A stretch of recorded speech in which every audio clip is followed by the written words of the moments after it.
Diz assim a palavra de Deus: quando um deles abriu o saco de cereal para dar de comer ao seu jumento na estalagem, encontrou dinheiro na boca do saco de cereal. Então disse aos irmãos: devolveram o meu dinheiro, está aqui, na boca do saco de cereal. O coração dos irmãos se encheu de medo e, tremendo, entreolhavam-se, dizendo: o que é isto que Deus nos fez? E vieram para Jacó, seu pai, na terra de Canaã, e lhe contaram tudo o que lhes havia acontecido, dizendo: o homem, o Senhor da terra, falou conosco de maneira ríspida e nos tratou como espiões da terra. Dissemos a ele: somos homens honestos e não espiões, somos 12 irmãos, filhos de um mesmo pai, um já não existe, e o mais novo está hoje com nosso pai na terra de Canaã. Então o homem, o Senhor da terra, respondeu: nisto saberei que vocês são homens honestos. Deixem comigo um de seus irmãos, peguem o cereal para remediar a fome de suas casas e vão embora, mas tragam-me o seu irmão mais novo, assim saberei que vocês não são espiões, mas homens honestos. Então entregarei o irmão de vocês e vocês poderão negociar na terra. Aconteceu que quando foram despejar o cereal que havia nos sacos, cada um tinha sua trouxinha de dinheiro no saco de cereal.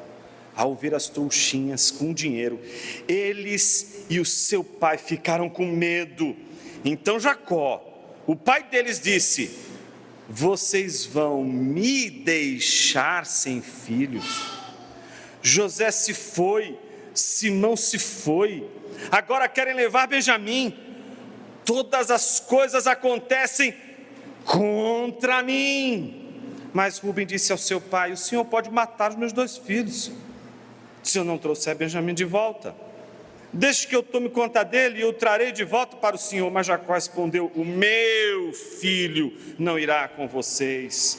O irmão dele está morto e ele é o único que ficou. Se lhe acontece algum desastre no caminho, vocês farão descer os meus cabelos brancos com tristeza à sepultura. Oremos. Pai querido, fale conosco através de tua palavra. Ilumina nossa mente e que através da pregação sejamos orientados, dirigidos, alimentados, saciados, consolados, quebrantados, exortados, mas ao mesmo tempo encorajados. É isso que te pedimos nessa hora, que o teu Espírito Santo ilumine a tua palavra, e fazemos e pedimos isto no nome dele, teu Filho Jesus, amém. O que há de comum em Raskolnikov e Arthur Dimmesdale? Arthur Dimmesdale é o reverendo que protagoniza, junto com uma mulher adúltera, uma das novelas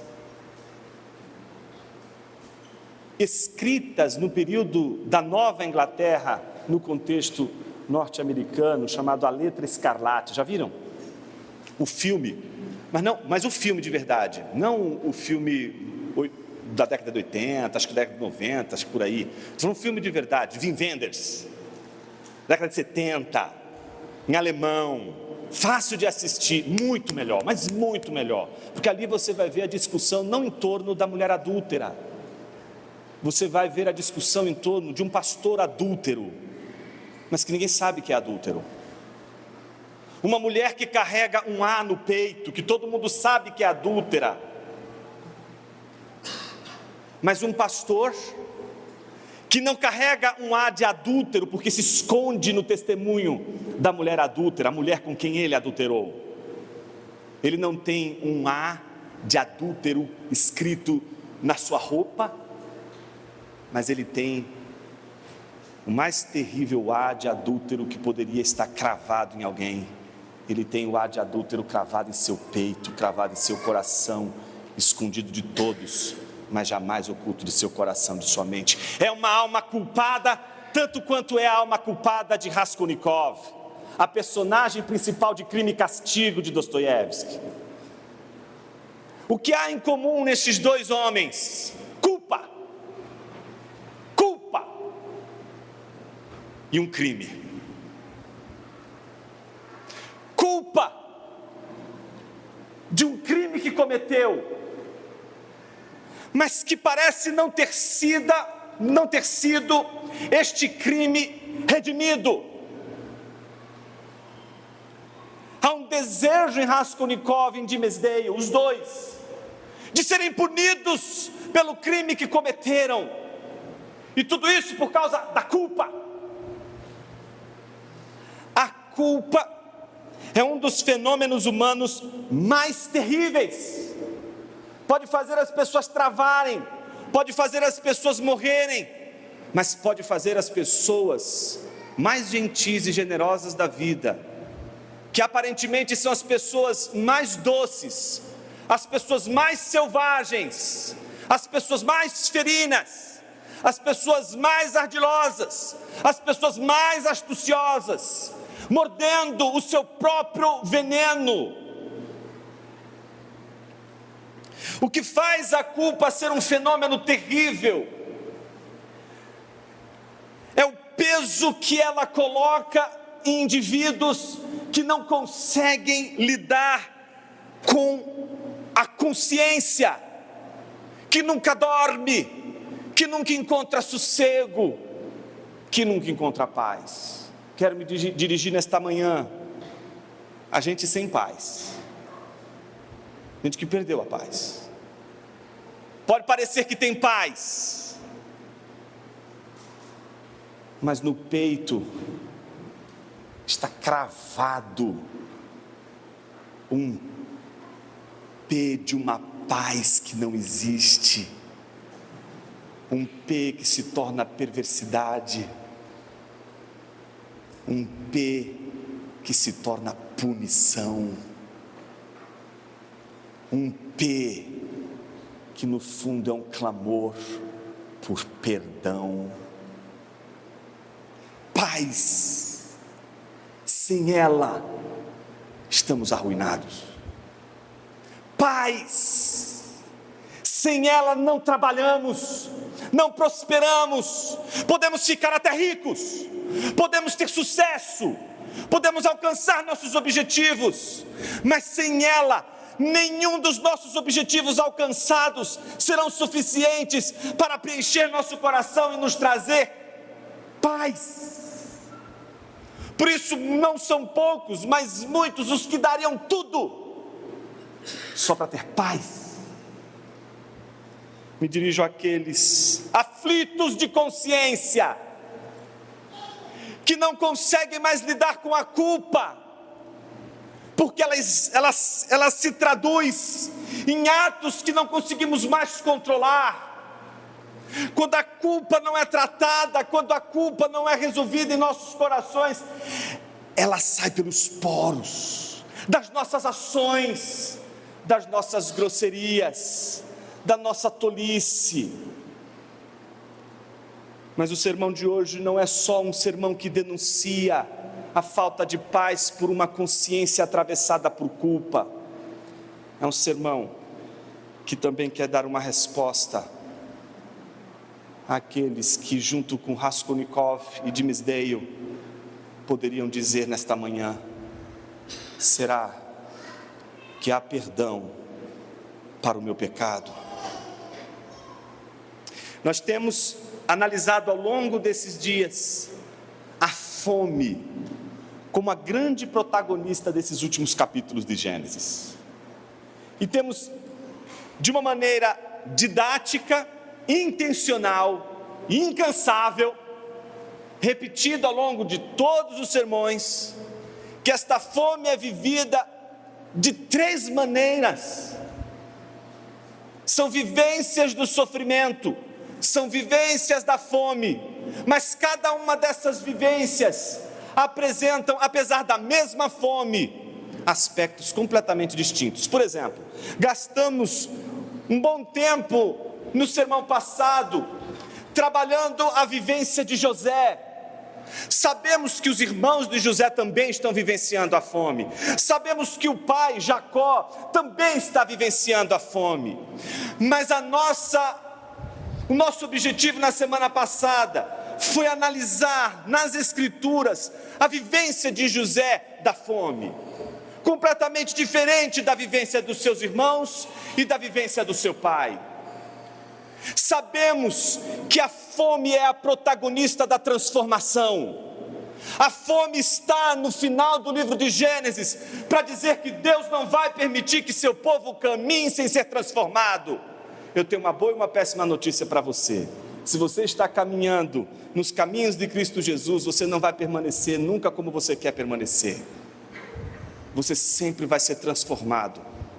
Nunca como você gostaria de ser transformado, com um método que você gostaria que Deus usasse para transformar você, mas do jeito que Deus quer e no modelo que Deus quer, Cristo Jesus. Por isso sua igreja não fica imune ao trabalho incansável do nosso Senhor em não nos permitir permanecer como estamos sem sermos pela sua palavra transformados. E vimos que a transformação de José é a transformação de um crente magoado, ferido, traumatizado.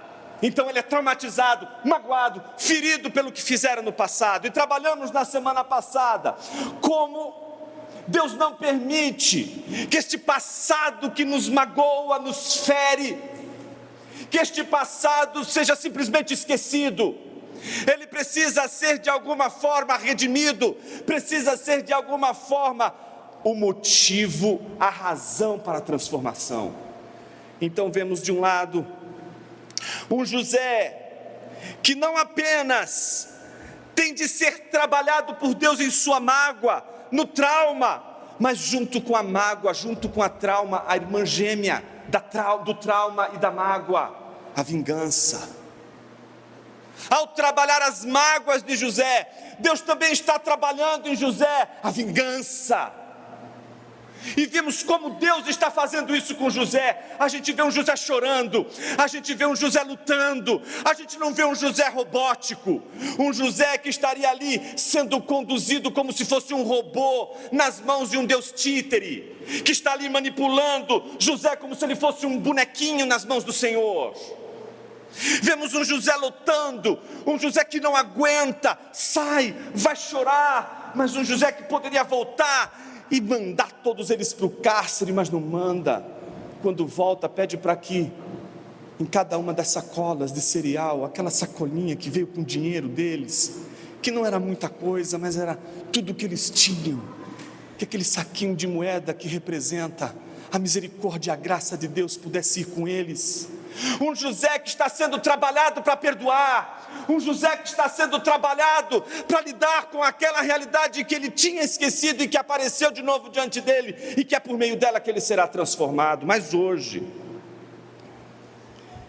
nós vamos ver como Deus trabalha com irmãos e um pai que são atravessados pela culpa, e a irmã gêmea da culpa, o medo. O texto de hoje, portanto, está dividido em duas partes, e visa considerar não mais a vivência de José sobre a fome, mas a vivência dos seus irmãos e a vivência de Jacó. Então José vai sair um pouquinho de cena, ele volta, porque tem gente aqui esperando a história de José concluir, porque é gente que está olhando para José dizendo: eu tenho um trauma, e ele está me ajudando a lidar com meus traumas, eu tenho jeito para perdoar aqui, não estou conseguindo, e José vai me ajudar. Então, para você, espera um pouquinho, aguenta um pouquinho, mas antes de você desistir do sermão de hoje, porque não vai trabalhar o seu trauma, não vai trabalhar a sua sede de vingança, de ira, de virar a mesa e botar tudo o que você quer para fora.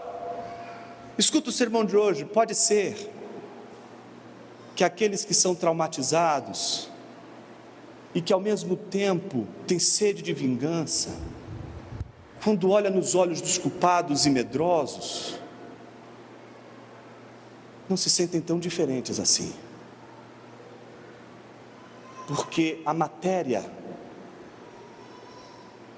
que faz eles sofrer é a mesma, como a matéria que vai fazê-los transformar é a mesma. Seja o sofrimento, seja a fome, é por isso, é por ela que Deus vai transformar tanto os magoados, feridos e com sede de vingança, como os culpados e medrosos.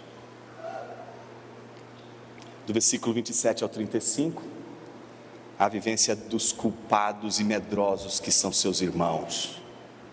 Então vamos trabalhar a culpa e o medo dos irmãos, versículos 27 a 35. E a última parte do sermão, dividida em duas partes, vamos trabalhar a culpa e o medo do pai. A culpa e o medo de Jacó, versículos 36 a 38. Vou começar com os versículos 27 em diante. Você percebeu o que aconteceu no texto? O narrador está dizendo: quando um deles abriu o saco de cereal para dar de comer ao seu jumento na estalagem, encontrou dinheiro na boca do saco de cereal. Não sabemos quem dos irmãos fez isso. O narrador não declina o nome dele, mas sabemos que um dos irmãos vai abrir um dos sacos. E por que ele vai abrir um dos sacos? Porque eles tinham subido ou descido? Descido, eles estão descendo para o Egito. Agora o que eles vão fazer? Vão subir para Canaã. Vão levar mais uns 15, 20 dias para chegar em Canaã. Vai ser uma caminhada dura, uma caminhada longa. Veja, tem até aquele ditado que num contexto protestante fica difícil de citar. Mas quando você está numa ladeira e você está descendo, né, sempre, né, você encontra uma ajuda externa, graciosa, que te empurra para baixo. Né? É uma coisa deliciosa você, quem aqui, que no meu tempo, né, costumava brincar de carrinho de rolemã, sabe o que é um carrinho de rolemã numa ladeira. Um carrinho de rolemã na subida é sofrimento, irmãos, é tentação do diabo, entende? Não tem prazer nenhum, né? O prazer está em subir na ladeira e lá de cima ver o carrinho descer, né? Sem freio. E ele pega a velocidade, porque na hora de descer é fácil. Ó, meus irmãos, o jumentinho para descer ali, a descida foi fácil, mas o jumento para subir vai sofrer. E eles estão preocupados com o quê? A gente tem um mantimento, a gente tem que trazer essa comida para as nossas famílias. Mas José deu um cereal suficiente para a família, como também para os animais, porque senão eles não conseguem chegar até lá. Um dos meninos, o que vai fazer? No contexto de uma estalagem que era comum, então se você faz esse trajeto, até hoje você encontra essas estalagens em vários lugares, você sabe dessas estalagens, por todos os lugares, porque era o lugar onde os animais, eles vão se alimentar, eles param para descansar, e geralmente é um acampamento onde os viajantes também descansam durante a noite. Então ele para alimentar o jumento, e quando vê, abre o saquinho, imagina, o coração dele começa a acelerar, ele começa a ficar com medo. Sabe aquela sensação de gente culpada, que fez alguma coisa errada, e que qualquer coisa, acho que eu fiz alguma coisa errada, sabe, ela não consegue simplesmente dizer: nossa, um saquinho de dinheiro, deram pra gente, que coisa maravilhosa, a gente teria aqui apenas um lugar para, a gente estava contando só com comida. O homem foi tão bondoso, foi tão generoso, que deu ainda para a gente o dinheirinho que a gente tinha gastado para comprar tudo aquilo. Que coisa maravilhosa. Podia chegar para todo mundo e dizer: gente, temos dinheiro agora também, podemos voltar, a gente traz o irmão mais novo, resolve com ele, e a gente vai ter ainda mais dinheiro para poder comprar mais cereal. Que coisa maravilhosa. Mas gente culpada nunca vê a mão de Deus. Gente culpada, quando vê Deus agindo, vê Deus trabalhando, fica com medo, fica apavorado. É Satanás, está olhando a prova do Senhor. Deus está colocando você em prova, não é Satanás, é Deus te colocando em prova. E você está dizendo: Satanás se levantou, O inimigo se levantou e está furioso. Achamos, portanto, que alguma coisa está errada, não é? E no caso desses meninos que fizeram tudo na vida de errado e são fracassados, como a gente tem visto nas narrativas, quando eles olham uma situação como essa, era para dizer: puxa vida, até que não está tão ruim assim. Mas não, uma pessoa culpada não consegue ter paz. Ela sempre acha que estão preparando alguma cilada para ela, sempre acha que estão preparando uma emboscada para ela, sempre acha que estão preparando alguma situação para derrubar, alguma conspiração está acontecendo. Elas ficam sempre preocupadas. No caso aqui, a ideia é de que a sensação descrita a seguir é de alguém que tem culpa no cartório. Nunca esqueço, e eu dito isso no Inteligência Milhada, aqueles que já leram sabem da história da Heloísa, quando a Heloísa veio para o escritório com a mesa dela da Barbie, para trabalhar no escritório comigo, e eu tinha dito para ela não comer o chocolate. Não foi por virtude minha não, tá? Porque lá em casa, quem gosta de chocolate, quem gosta mais de chocolate sou eu. E eu acho que toda pessoa que não gosta de chocolate é uma pessoa infeliz. Pessoas que não gostam de chocolate são pessoas muito depressivas, muito angustiosas. Sei lá, falta saúde, falta brilho. Chocolate e sorvete é uma coisa que se a pessoa não gosta, alguma coisa está errada, não faz sentido. Brincadeira, obviamente, você que gosta de sorvete, você que gosta de chocolate, seja bem-vindo em nosso meio. Ninguém vai fazer nada com você, só não come coxinha do lado errado. Mas preste atenção.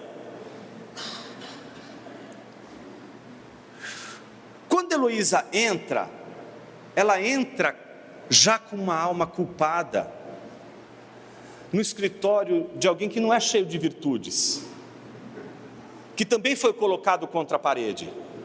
Não pode. Como é que você vai ensinar para a menina não comer chocolate, se quando a gente entra no seu chocolate tem um arsenal de chocolate? Para onde a gente vai aqui tem um chocolate. Eu mesmo vim aqui tomar café. Brincadeira, Ju. Então, vamos mudar o sistema. Não pode comer chocolate. Eu falei, ok. Então, fiz todo aquele esforço, né? Escondi todos os chocolates atrás dos livros. Não tinha mais chocolate em nenhum lugar à vista. E, de repente, entra Heloísa, culpada. Sabe uma pessoa culpada? Culpada. Ela entra com a mesinha dela, feliz e sorridente. Porque o culpado, ele não é uma pessoa infeliz. O culpado não é uma pessoa assim: ai, olha só como eu sou miserável, como eu sou uma pessoa infeliz, eu sou culpada. A pessoa culpada é a pessoa mais feliz do mundo. A ironia do culpado é que o culpado nunca parece culpado. Ele sempre parece feliz e realizado. Não tem nada errado comigo, não tem nada para ser tratado, nada para ser trabalhado. Eu só estou arrastando a minha mesinha na minha casinha. Está chegando a Heloísa, quando eu olho para ela, eu digo: Heloísa, por que você comeu chocolate? Ela está desesperada, obviamente. E não era por uma destreza minha. Eu só tinha visto chocolate na boca da criança. Ela estava com a cara lambuzada de chocolate. Então não tinha como eu não saber que ela tinha cometido o crime. O que ela precisava saber é aquilo que Dostoiévski tentou resolver num livro de mais de 1000 páginas, que é como vai ser o castigo. O que é que vem depois disso? Só que antes do castigo, o que vem? Se você tem uma família piedosa, que ama o Senhor e lê a Bíblia, você não tem castigo. O que você tem antes de qualquer disciplina? Confronto. Você tem confronto, não é? Porque o confronto faz a gente cair em nós mesmos. Então, quando eu disse: onde estás, Heloísa? Ela no jardim do Éden dela ficava dizendo: mas eu comi esse chocolate do fruto dessa árvore e não tinha ninguém vendo. A única pessoa que estava aqui me oferecendo chocolate é a serpente, ela não está aqui, só está meu pai. Então ela resolveu, como uma herdeira de Adão, dizer: papai, não fui eu não comi o chocolate. Gente, e ela diz isso com a cara lambuzada de chocolate. Olha como o culpado é. O culpado é um ator. Em cena, que é uma beleza. E aí eu disse: filha, você comeu chocolate. E eu não tenho nenhuma, entende? O chocolate está lá na cara dela, ela nem precisava de alguém para confrontar. Se ela olhasse para o espelho, ela poderia mesmo se confrontar, mas Deus nunca deixa o culpado olhar para o espelho, porque o espelho não é suficiente para ele. A primeira coisa que vai acontecer quando ele olhar para o espelho é limpar o rosto. Nossa, quase que eu ia dando uma pala aqui. O espelho, sozinho, não resolve para o culpado. Então o que acontece? O culpado é levado e diz: então peraí, filha, peguei ela no meu colo, levei ela ao banheiro, botei ela de frente para o espelho, só que no espelho ela não via só o rosto dela lambuzado de chocolate, ela me via olhando assim. Então, papai, chocolate veio parar na minha boca. Aí vem uma série de desculpas, né? Porque é difícil trabalhar a culpa. A culpa é um negócio difícil de trabalhar. Nesse caso aqui, é tão adâmica, é tão próprio do jardim do Éden, esse texto, que não tem como não perceber que Moisés está conectando ele com o jardim. Não tem. Só quem não tem repertório bíblico não enxerga isso. Quem tem repertório bíblico bate o olho e diz: estamos no jardim. Moisés colocou a gente dentro do jardim de novo. E do jardim nos levou e nos colocou de frente a Caim. Observe o que diz a seguir: então disse aos irmãos: devolveram o meu dinheiro, está aqui na boca do cereal. E ninguém faz festa, ninguém celebra. Imagina imagina quem eram esses meninos. Dinheiro fácil para eles é agora mesmo. O pai nem está esperando esse dinheiro, vamos torrar ele agora. Poderiam fazer qualquer coisa, mas vejam a reação deles. O coração dos irmãos se encheu de medo, culpa e medo.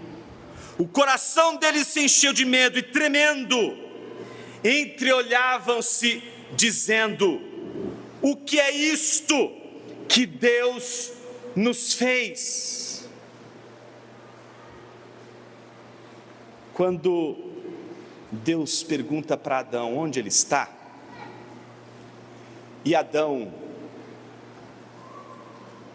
com todas as desculpas possíveis, termina aquele diálogo com Deus dizendo que o fruto que ele havia comido era por conta de Deus ter lhe dado aquela mulher. Então Deus olha para a mulher em Gênesis 3:13 e diz simplesmente a Eva: o que é isto que você fez? E aí Eva, por sua vez, ela tem de ter um professor, ela tem de ter alguém que ensina muito bem, influencia muito bem, e imita aquele que deveria ser exemplo no mesmo erro, na mesma falha. Foi a serpente. Ela é mãe, e ela é mãe de 2 meninos importantes na história da Bíblia, Caim e Abel.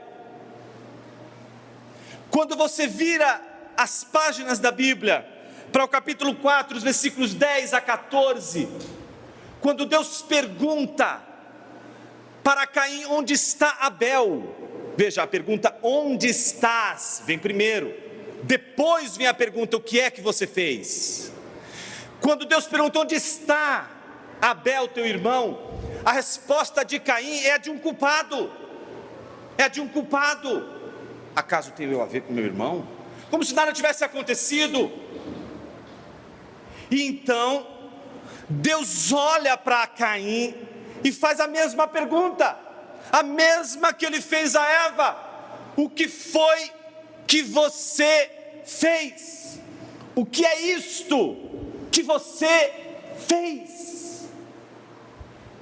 O sangue do seu irmão clama das profundezas da terra. Ou seja, na hora em que Caim é desmascarado, na hora que Caim vê Deus colocando ele no espelho, e vê sua cara lambuzada de chocolate, e vê que ele não consegue mais esconder o crime que ele havia cometido, Então é no mesmo movimento que ele diz: eu sou o mais desgraçado, o mais terrível de todos os seres humanos, não mereço viver. É uma alma culpada, e é uma alma que na mesma sequência que percebe o que fez e que acabou tudo para ele, é o fim da linha. Eu queria que você prestasse atenção na lógica do culpado. Quando o culpado tem o seu crime exposto, tem o seu crime visível, e não há mais como ocultar, não há mais como esconder, está ali explícito, a única coisa que ele quer é a punição, a menos que seja um perverso polimorfo. Um perverso polimorfo é aquele que algumas linhas da psicologia descrevem como irrecuperável. Por que ele é irrecuperável? O perverso polimorfo é aquele que aplica a perversidade de diversas formas, mas porque falta a ele princípios éticos, falta a ele aquela formação de virtudes que qualquer outra pessoa conseguiria desenvolver e que ele não consegue.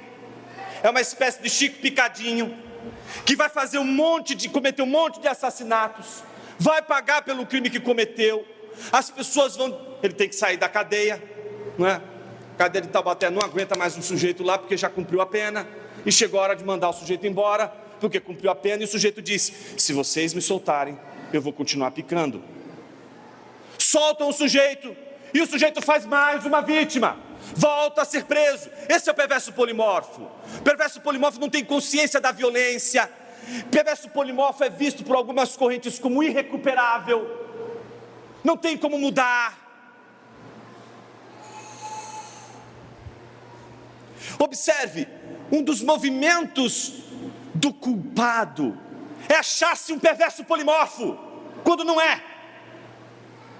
Achar-se mal, terrivelmente mal, que nada pode salvá-lo. É o fim da linha, acabou tudo, cometi o pecado que nunca deveria ter cometido. Mas o que acontece?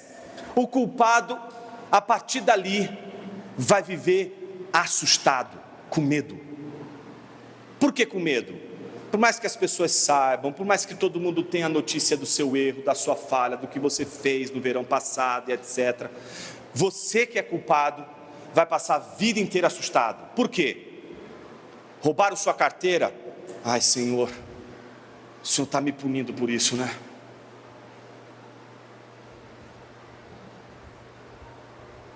É mandado embora do trabalho? Ah, Senhor, o Senhor está me punindo por isso, né? Chega no médico, o médico dá o diagnóstico: você está com câncer. Eu mereço isso aqui, Senhor. O Senhor está me punindo, né? Eu mereço. É isso mesmo, Senhor. Eu não estou com raiva. Eu mereço ser punido. É o sentimento de Caim. Que os homens me matem. E Deus vai olhar para você como olhou para Caim e dizer: não! Não é você quem vai resolver o problema da tua culpa. As mãos que você usou para sangrar seu irmão não serão as mãos com as quais as suas mãos manchadas de sangue serão lavadas. Todas as vezes que você tentar lavar suas mãos manchadas de sangue, elas vão continuar ainda mais sujas de sangue. Não é do seu jeito que você vai ser liberto da culpa. Não é a sua maneira, não é o seu modo, não é como você pensa, não é como você acha. Em geral, a culpa é tão sinistra, que não é só as notícias ruins que fazem o sujeito olhar para aquela situação e dizer: Deus está me punindo. O culpado não consegue ser feliz, ele só consegue parecer feliz, ele só consegue parecer uma pessoa resolvida. Mas veja, o culpado não consegue ser feliz, porque até as coisas boas que acontecem, isto aqui é uma cilada do Satanás. Isto aqui é algo que Satanás está mostrando para mim. Ele está querendo que eu caia. E a gente fica apavorado. E diante de bênçãos que Deus nos dá, Deus nos envia livramento, Deus nos dá bons amigos, Deus nos dá uma família, Deus nos dá uma igreja, Deus nos dá comunhão, Deus nos faz desfrutar de coisas que nunca teríamos em qualquer outro lugar, mas não conseguimos desfrutar dessas coisas, porque não conseguimos acreditar que merecemos uma bênção de Deus por causa do peso da nossa culpa. Não conseguimos nos alegrar com as bênçãos de Deus, porque não achamos que somos capazes de nos alegrar por algo que Ele nos dê. Tamanho é o peso do nosso pecado, achamos que merecemos a culpa e não a sua misericórdia, e por isso quando recebemos algo maravilhoso, não conseguimos enxergar que é uma bênção de Deus. É mais fácil achar que é uma tentação de Satanás. Eles se enchem de temor, e é a primeira vez que esses irmãos falam em Deus. Primeira vez. Percebeu que até agora eles nunca tinham falado sobre Deus, nada. Nenhum discurso deles Deus aparece. Mas agora Deus aparece. E aparece no discurso em que eles dizem: o que é isto que Deus nos fez? Agora é a mesma construção que Deus faz a Eva e a seu filho Caim. Agora eles fazem a Deus. O que é isto que Deus nos fez? Se você estiver aqui na semana que vem, você vai entender bem isso. É claro que é Deus quem está fazendo. É claro que tudo que está acontecendo aqui é Deus quem está fazendo. Mas agora, quando eles olham para aquilo que está diante deles, que é uma bênção de Deus, que é uma dádiva de Deus, que é um presente de Deus, eles só conseguem saber que é de Deus, mas não conseguem ver um rosto de um Deus misericordioso, mas de um Deus que está punindo. Eles veem Deus por detrás daquelas trouxinhas de dinheiro, mas um Deus que está preparando uma arapuca para eles, um Deus que está preparando agora a cilada para que eles provem do veneno que eles tanto espalharam por todos aqueles que estavam à sua volta. Um Deus, portanto, vingativo, que vai devolver com requintes de crueldade toda a maldade que eles fizeram até então. E por que eles chegam a essa conclusão? O culpado nunca consegue ver pela boa fé. O culpado, ele sempre olha pela má fé.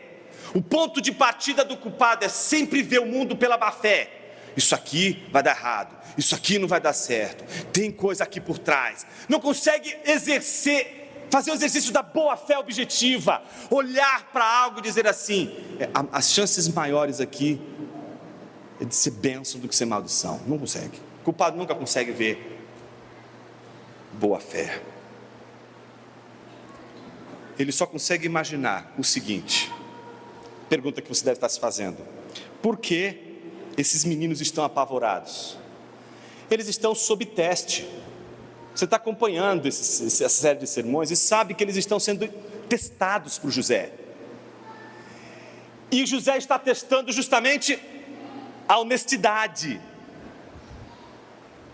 E se você é uma pessoa que sempre maquina contra o outro, vou colocar alguma coisa aqui para ferrar com o outro, você sempre vai ficar culpado achando que alguém vai fazer isso também com você. No caso, eles estão achando que é Deus que vai fazer isso com eles. Por quê? Eles estão achando que Deus plantou aquela sacolinha de dinheiro ali.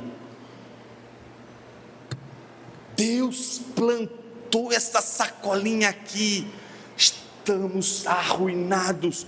Eu já posso ouvir os cavalos de Faraó vindo em nossa direção.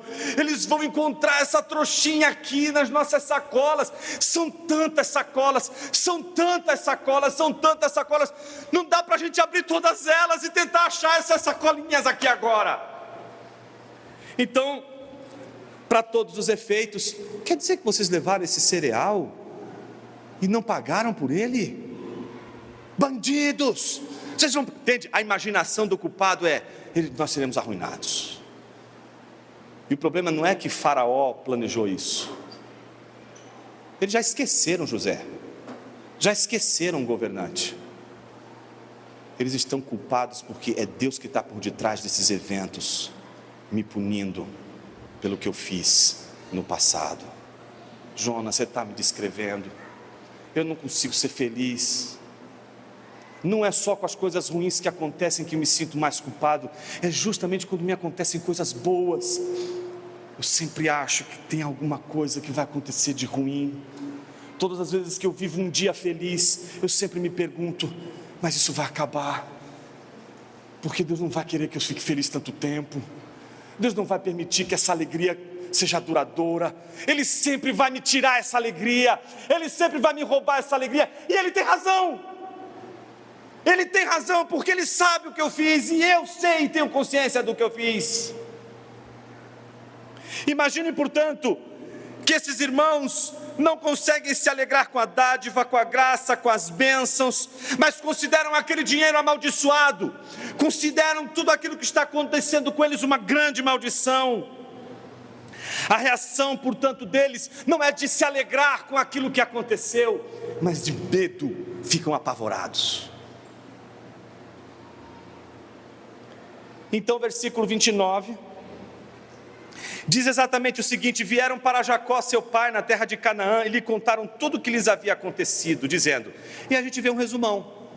Eles mudaram as ordens, se você sabe, se você está acompanhando bem o sermão, vocês percebam que eles invertem, mas a história está lá, a história está aqui, ela está mais curta, mas tudo o que foi dito está aqui, está dado. Veja, o homem, o Senhor da terra, falou conosco de maneira ríspida, nos tratou como espiões da terra. Dissemos a ele: somos homens honestos e não espiões. Imagina Jacó ouvindo isso. Honestos? O velhinho na hora quase tem uma síncope ali. Honestos? Mas como se tiveram coragem de dizer um negócio desse? Honestos, espiões da terra. Dissemos a ele: somos honestos, não espiões. Somos 12 irmãos, filhos de um mesmo pai. Um já não existe, e o mais novo já está com o nosso pai na terra de Canaã. Interessante como o culpado sempre se entrega, né? É só falar: somos 12 irmãos, filhos de um mesmo pai. Mas por que tem que dizer o irmão que já não existe e o outro que é mais moço? A culpa está ali, ó. A culpa está ali. Ela vai vazando. Ela sempre toma o nosso discurso, ela vai aparecendo, ela nunca fica guardadinha, ela nunca fica naquele secreto que você acha que nunca vai vazar, nunca vai passar. Eles terminam dizendo: então o Senhor da terra, respondeu: nisto sabereis que vocês são homens honestos. Deixem comigo um de seus irmãos, peguem o cereal para remediar a fome de suas casas e vão embora. Na mesma hora Jacó põe a mão na cabeça, né? Mais um.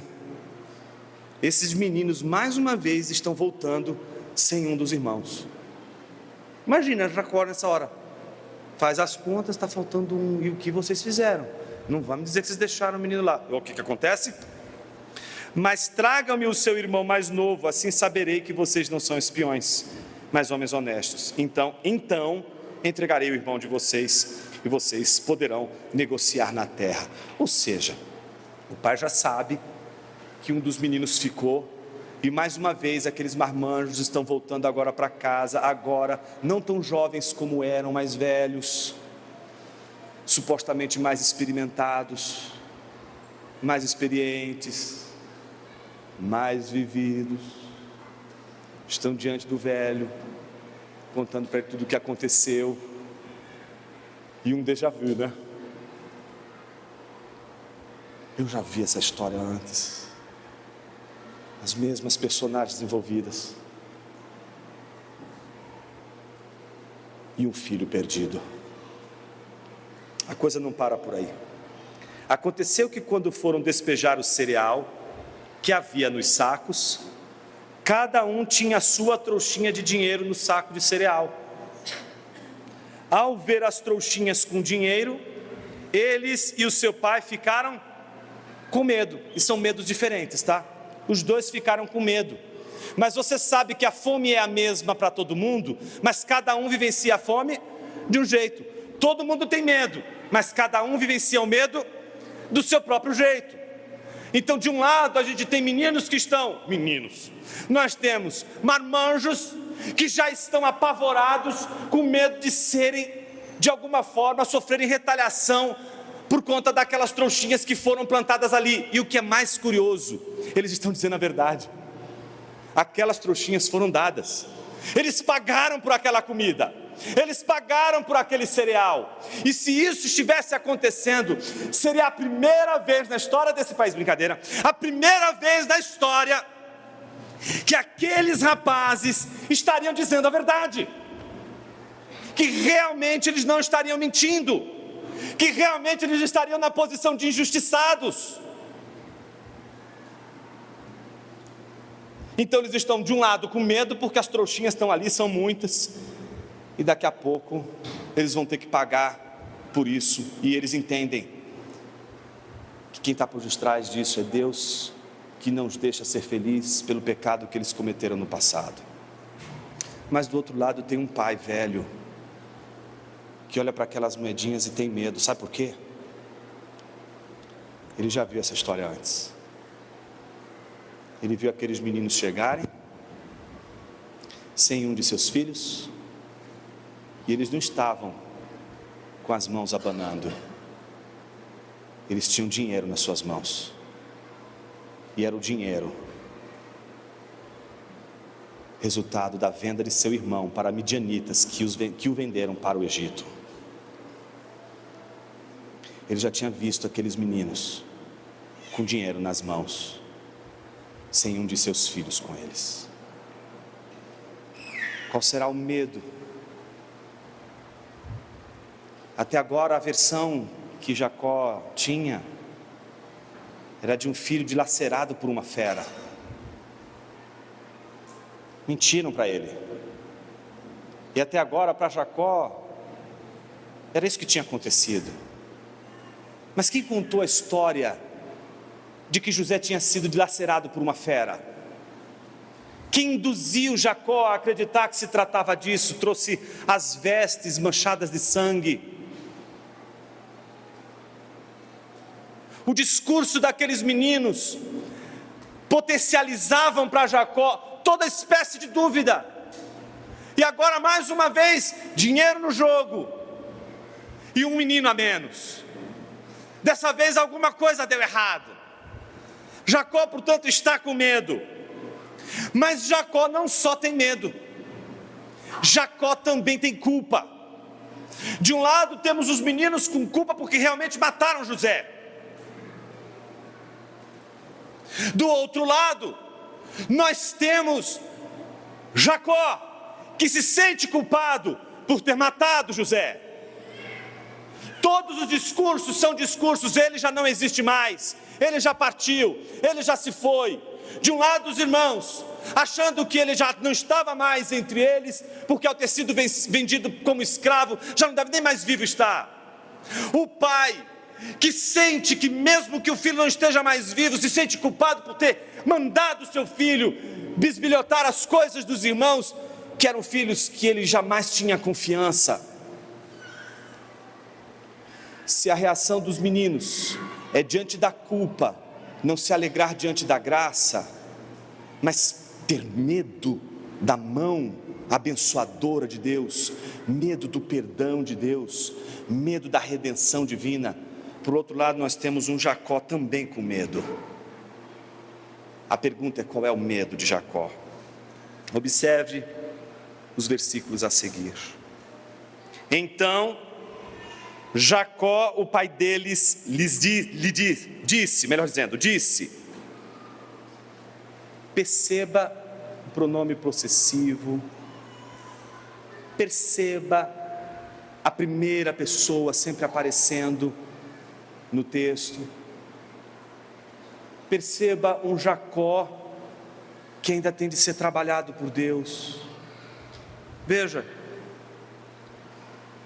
vocês vão me deixar sem filhos. Talvez você não seja o culpado como os irmãos de Jacó, como os irmãos de José. Aquele culpado que não consegue ser feliz, porque todas as dádivas de Deus enxerga como algo que vai acabar, como uma maneira que Deus vai estragar tudo, e vai tacar na cara dele, e olha, foi o que você fez, você vai pagar por isso. Ou as coisas ruins que estão acontecendo, é a mão de Deus, Deus está me punindo, e eu vou aceitar isso como uma punição, porque eu mereço esse castigo. Ou a culpa é como esta trabalhada por Jacó, a culpa mais terrível de todas elas, que é a culpa que só alguém que ama odiando tem. Como assim, Jonas? É difícil saber se Jacó ama ou odeia José. É difícil saber se Jacó ama ou odeia Benjamim. Porque o amor de Jacó por José, o amor de Jacó por Benjamim, não é bem um amor por José, não é bem um amor por Benjamim, mas é um amor por José com ele, Benjamim com ele. Não é um amor desinteressado, não é um amor que consegue observar no seu horizonte apenas o outro, e amar tão somente o outro, mas é o outro e eu. Veja, ele não está preocupado nesta hora com os filhos, ele está preocupado com o fato de que ele vai perder os filhos. Observe como isso vai aparecer ainda mais no texto. Vocês vão me deixar sem filhos. José se foi, Simeão se foi. Observe como Jacó está acusando eles. Vocês vão me deixar sem filhos. A última vez que vocês me vieram com essa situação toda, José não está mais aqui entre nós, e agora Simeão não está aqui entre nós. Vocês vão me deixar sem filhos. Agora querem levar Benjamim.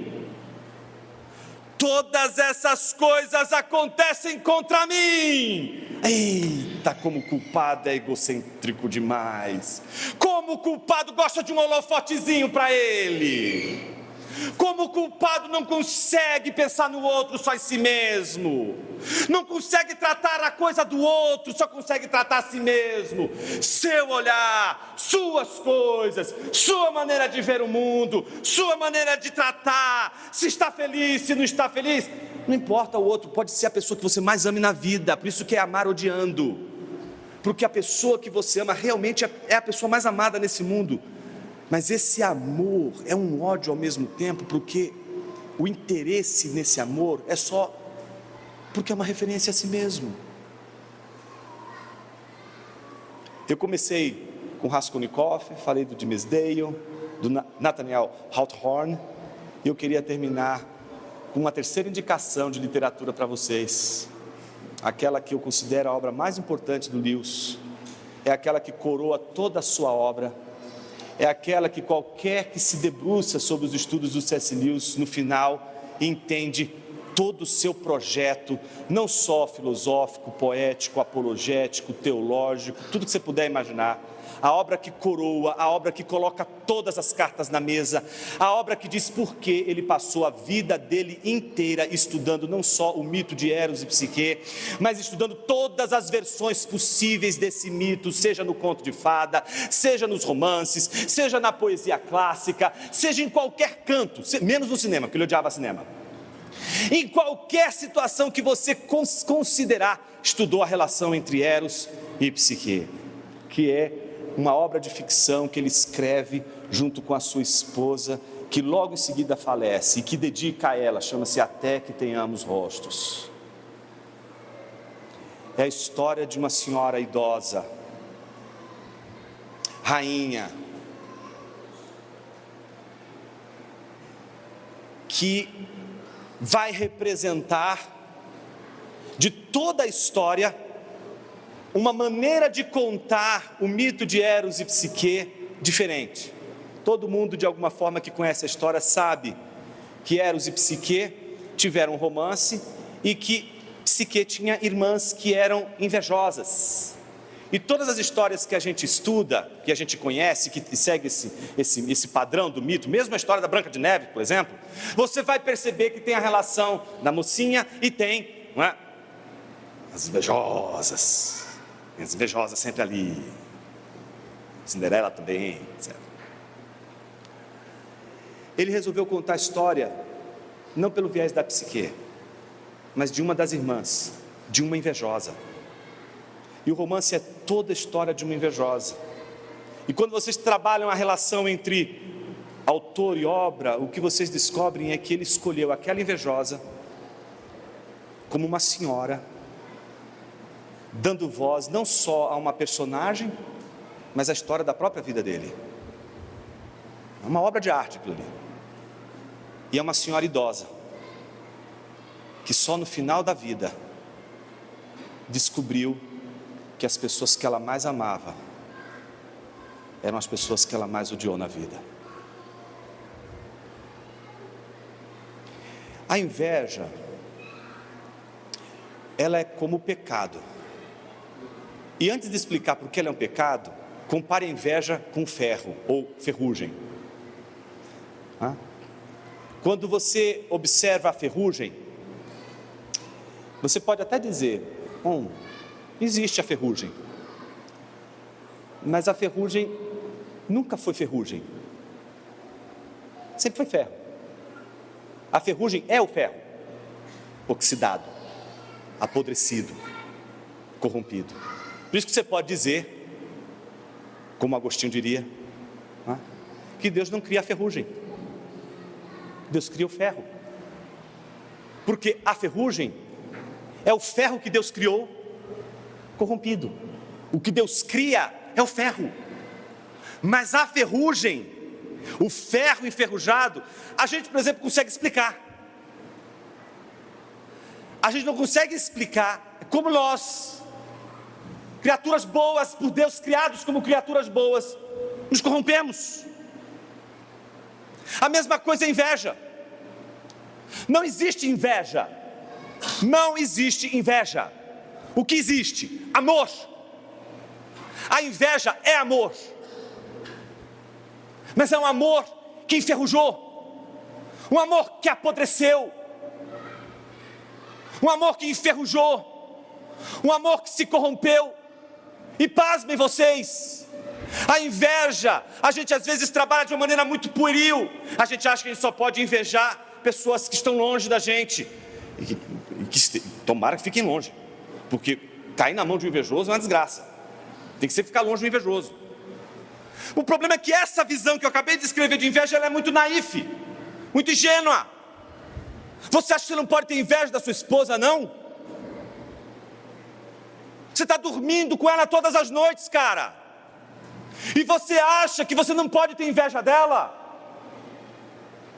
Você pode amar alguém a vida inteira, mas esse amor não ser amor, ser ódio. E como isso acontece? Essa é a explicação que Lewis faz no Até que Tenhamos Rostos, e que depois de ter explicado os 4 amores, de ter trabalhado a questão dos amores, ele chega à consciência de que o ser humano pode amar alguém e ao mesmo tempo odiar, e isso se manifesta na inveja. Quando nós amamos alguém, mas não conseguimos amar alguém pelo que alguém é, mas pelos interesses de alguém em relação a nós mesmos. Orual, a personagem de Lewis, é alguém que ama odiando. Por que ele descreve como alguém que ama odiando? Porque é alguém que ama, mas o seu amor é enferrujado, o seu amor é corrompido, o seu amor é doentio. Pessoas doentes são assim. Elas não conseguem ver o outro feliz por ser feliz. Se o outro está feliz e você não está envolvido, não saiu na foto, você não pode ser feliz e a pessoa também não pode ser feliz. Por isso a inveja, você acha que só pode acontecer entre pessoas que são arquirrivais? Você pode invejar seu filho, meu irmão. Um filho pode estar aqui invejando seu pai.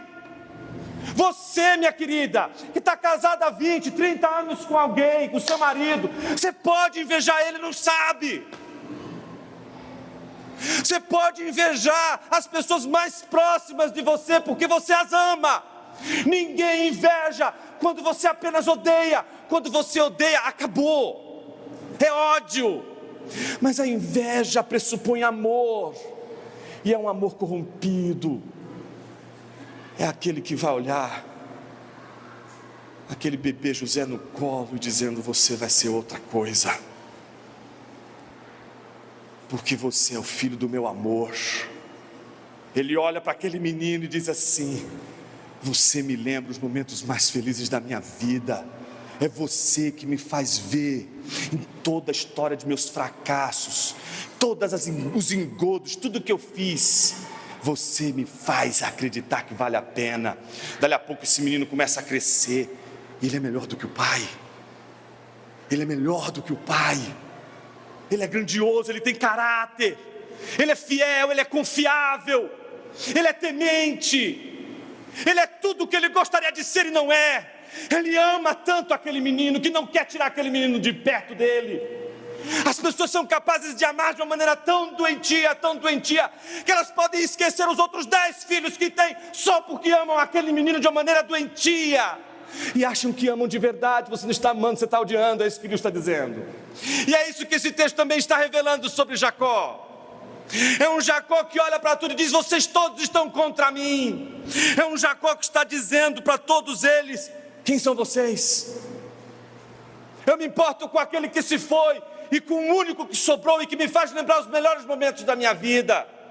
Aí aparece no meio dessa conversa um menino, outro culpado, mas um culpado, e esse culpado é loucão. O pai está aqui, né, no momento de auto-vitimização, no momento de egocentrismo absurdo, no momento em que ele deveria pensar no filho, em proteger o filho, em fazer o melhor para a família, está preocupado com ele, com o que vai acontecer com ele, com mais um sofrimento que ele vai ter, com mais um luto que ele vai ter que enfrentar. Aparece um menino, outro culpado, e que chega dizendo assim: papai, pode matar meus 2 filhos. Que gênio! Que gênio, os 2 netos. Imagina: filho, obrigado, vou matar meus 2 netos, vou ficar mais feliz agora. Perdi um filho e agora vou perder mais 2 netos. Você é um gênio. Mas por que o culpado ele encontra as saídas mais absurdas? Porque ele quer se punir. Rubens quer se punir. Rubens quer se ferir. Ele não está pensando em Jacó. Ele não está pensando na dor que Jacó vai ter. Ele quer sentir a dor de ver o pai sacrificar o seu filho, seus 2 filhos. Eu mereço isso. Eu mereço essa punição. Eu podia ter livrado José. Eu podia ter salvo José. Eu podia ter dito para você, meu pai, toda a verdade. Talvez o Senhor se orgulharia de mim. Ele poderia ter feito vários caminhos, mas ele não fez. Se sente culpado, mas é tão egocêntrico como o pai. Nenhuma fruta para tão longe assim da árvore. E assim como Jacó só pensa nele, Rubem também só pensa nele. Não pensou nem nos 2 meninos. Ó como o amor que odeia, que é doentio, que quer ser o outro, que quer tomar o outro, que quer possuir o outro. Como ele vai trabalhando em nosso coração uma espécie de insensibilidade. Bom, esperávamos agora que depois dessa ideia de gênio que o Rubens ofereceu, que Jacó pudesse agora chamá-la: meu filho, não faça isso, não faça isso, isso não é o caminho. Mas não, é um pai que, mesmo vendo um filho desesperado, olha como ele fracassa como pai. O menino está desesperado. Rubens está ali desesperado. É hora de ter conserto, é hora de ter reconciliação, é hora daquele pai chegar ali e meter um abraço naquele menino e dizer, tirar a culpa dele. Não, ele olha para a asneira que o menino falou, não dá nem bola. Eu não vou nem falar dessa jumentice que você acabou de falar. Ele só consegue enxergar o pronome possessivo. O meu filho não irá com vocês. Já perdi um, já perdi 2 que já está lá no Egito. Não vai o terceiro não. É um pai que não consegue ouvir seu filho, um pai que não consegue ouvir a dor do outro, não tem sensibilidade para lidar com a culpa do filho, porque não teve sensibilidade para lidar com a sua própria culpa. O meu filho não irá com vocês. O irmão dele está morto e ele é o único que ficou. se lhe acontece algum desastre no caminho. Veja, ele não está preocupado se o menino vai sofrer, se ele vai ser preso, o que vão fazer com o Benjamim. A preocupação dele é que se o menino morrer, veja, ele vai enfrentar mais um sofrimento. Vocês farão descer os meus cabelos brancos com tristeza à sepultura. É um Jacó que fraqueja, mesmo depois de ter aprendido tanto sobre Deus. Você pode ter uma vida inteira de experiências com Deus. Isso vale para mim, que sou um presbítero, como vale para qualquer outro membro na igreja, em qualquer igreja que seja, em qualquer comunhão de uma igreja que exista na face da terra. Todos nós, sem exceção, vamos lidar com culpa. A pergunta é como a gente lida com ela, como a gente lida com as fraquezas diante da culpa, como a gente lida com a nossa fraqueza espiritual diante da culpa, como a gente lida com a falta de paz. A Bíblia diz que Jacó só se preocupou com ele. Ele estava preocupado em ter apenas uma morte tranquila. Não quero mais sofrer. Ele não estava pensando no seu filho. A fala dele não é: não façam isso, porque eu não quero que esse menino de 20 e poucos anos de idade, com uma vida grandiosa que vem pela frente, sofra. Não façam isso, porque eu não quero sofrer. Como você lida com as pessoas que você ama? Se você é um culpado, a agenda já está dada. O culpado não consegue olhar para absolutamente nada sem ter-se a si mesmo como referência. Ele sabe que ele foi o culpado por tudo que ele fez, e por isso as alegrias mínimas que ele possui nessa vida, ele vai ser um leão para jamais perdê-las. Ele não vai permitir que aquelas alegrias que foram dadas sejam roubadas, e se preciso for,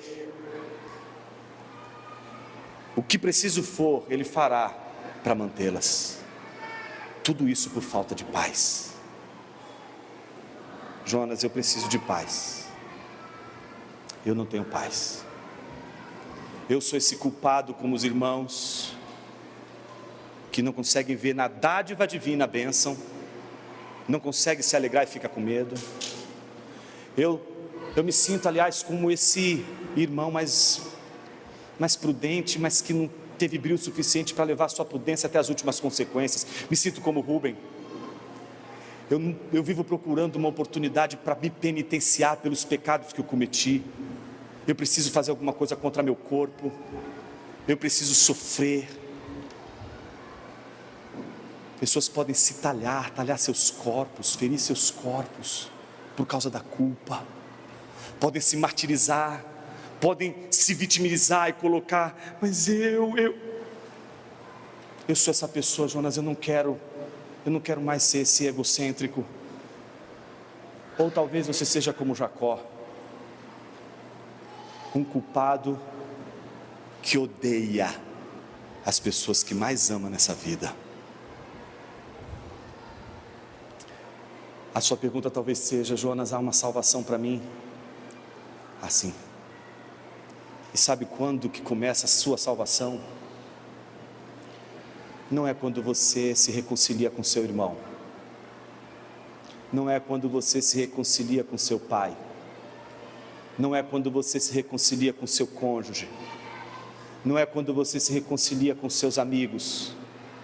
Mas é quando você se reconcilia com o único que sabe que você é culpado. O único que consegue enxergar através das tuas roupas e enxergar aqui no seu peito um ser gigante de culpa. É o único com o qual você vem lutando todos estes anos. Porque se existe alguém que pode mais ser amado nesse mundo e ao mesmo tempo mais odiado, não é seu cônjuge, não é seu filho, não é sua filha, não é sua mãe, não é seu pai, não é seu amigo, sua amiga, é o seu próprio Deus.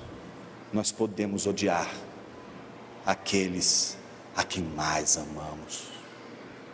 E o que o Éden mais nos ensina é a inveja divina, a inveja que temos de Deus desde o jardim, que é um amor que odeia. Esse amor nos coloca numa luta, e a gente entra numa luta com ele. O problema é que você, culpado, precisa saber que Deus não está mais lutando contra você. Romanos capítulo 5 diz que fomos justificados pela fé, por isso temos paz com Deus. Que Deus está em paz com cada um de nós, não há dúvida. O seu filho foi imolado naquela cruz. Jesus morreu naquela cruz para carregar toda a nossa culpa. O peso do pecado que te assediava e que pesava sobre os seus ombros, não deveria pesar mais, porque pesou de uma vez por todas naquela cruz que o Senhor carregou. Por isso, Deus não vai colocar mais uma cruz sobre os seus ombros e chamá-la de culpa pelos pecados que você cometeu no passado. Não, Deus não está te castigando, Deus não vai te castigar. 1000 vezes não. Se você é um regenerado, se você professa a sua fé em Cristo Jesus e foi salvo pela graça divina, nenhuma culpa fará sentido, porque o Senhor perdoou todos os teus pecados, o de outrora, o de hoje e o de amanhã. Quem tem que parar de lutar contra Deus, quem tem de parar de odiá-lo, não é Ele, é você. Que todas as vezes, quando Ele põe uma fome na sua vida, para transformar você, e você não consegue perceber que essa fome é para não manter você como você é, mas transformar você à imagem de Jesus, em vez de você dizer, obrigado Senhor, por este espinho na carne glorioso, que transforma meu caráter, que molda a minha vida, não por mãos humanas, mas por tuas mãos, por mãos divinas. Obrigado pela fome, porque ela me põe de joelhos independente do Senhor. Mas em vez disso, a fome para você é punição, a fome para você é castigo, a provação do Senhor para você é a maneira pela qual você vai novamente ficar empatado com Deus. Pronto, Senhor, paguei meu pecado, agora estamos podendo falar de igual para igual.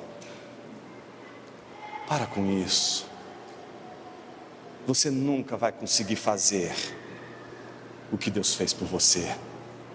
Pega todas as tuas coisas mais grandiosas, mais poderosas que você fez na vida, pensa as coisas mais extraordinárias que você fez na vida, nenhuma delas será extraordinária como foi a obra de Jesus na cruz do Calvário. O que Jesus fez naquela cruz foi dizer para você, culpado, não, a dívida foi cancelada, você não tem mais nada para pagar para Deus, porque o seu preço era muito alto e você não ia poder pagar, porque a sua vida vale muito pouco. Sua vida não é suficiente para pagar o que você fez, seu sangue não é suficiente. Jesus não morreu por você porque o seu sangue valia muito. Deus entregou Jesus porque o sangue de Jesus vale muito, tanto, que faz você se perguntar, por quê? Um sangue bichado como o meu, pobre, fedorento, sujo, imundo e vil como o meu sangue, pôde ser comprado por um sangue tão valioso. Não é porque você é importante que Jesus se entregou por você, é porque Jesus é tão importante e você não vale absolutamente nada, que Deus demonstra um amor grandioso por você, mostrando que Ele jamais vai ser como você e eu. Você e eu conseguimos amar pessoas grandiosas, conseguimos amar pessoas que olhamos e dizemos elas são dignas, mas quem de nós podemos amar gente indigna? O extraordinário é que você está diante de um Jesus que é herói, não porque salvou gente inocente, gente pura, de sangue puro.